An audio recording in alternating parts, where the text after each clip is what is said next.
I have the pleasure of interviewing Brian Armstrong. First of all, I want to thank you for being a visionary in this space. This is the biggest economic movement of my lifetime. And, from a technology point of view, it is rivaling AI.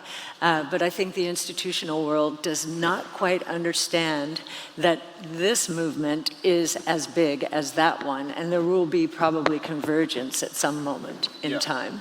Yes. Well, both crypto and AI go through these summers and winters, and so I keep hoping that sometime we'll have a coordinated summer of AI and crypto at the same time, but we'll see. That would be nice. Your long-term mission for Coinbase and for crypto generally, or digital assets, as we are saying more and more these days. Yeah, well, we fundamentally see crypto as a technology to update the financial system. The financial system it's slow, it's expensive, there's unequal access around the world. And the mission of Coinbase is really to increase economic freedom in the world. And so we're really passionate about this idea of how do we create good financial infrastructure for people all over the world that enforces things like property rights and sound money and free trade. And the beauty is that smartphones are now so inexpensive. You can buy one for maybe $10, $20 in anywhere in the world. The poorest people in the world now have smartphones. So if you have a smartphone and an internet connection, you can now have access to good financial infrastructure, property rights, the ability to earn a living, make a better life for yourself and your family. And that's a really powerful idea because economic freedom is kind of this underpinning of all progress, right? Like more people are going to try to do good things for the world if they believe they can keep the upside of their labor.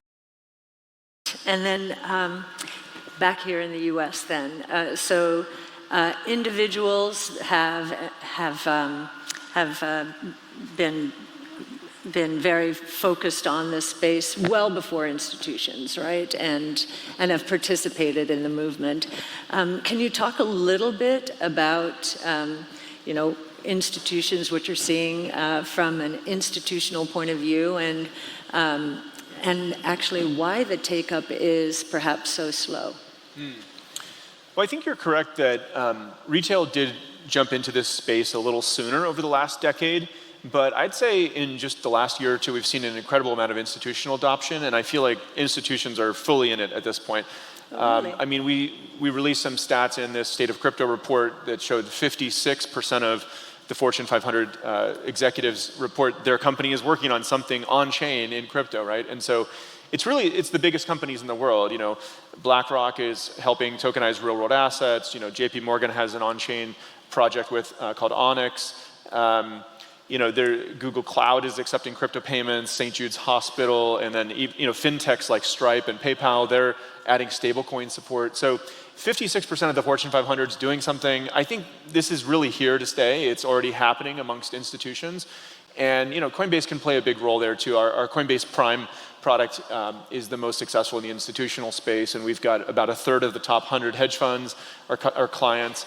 A lot of them are also looking for that regulatory clarity moment. And I think when I talk to the institutional investors often, they'll say, once we feel like there's regulatory clarity, which will not be some moment in time, it's a gradual trend that's happening.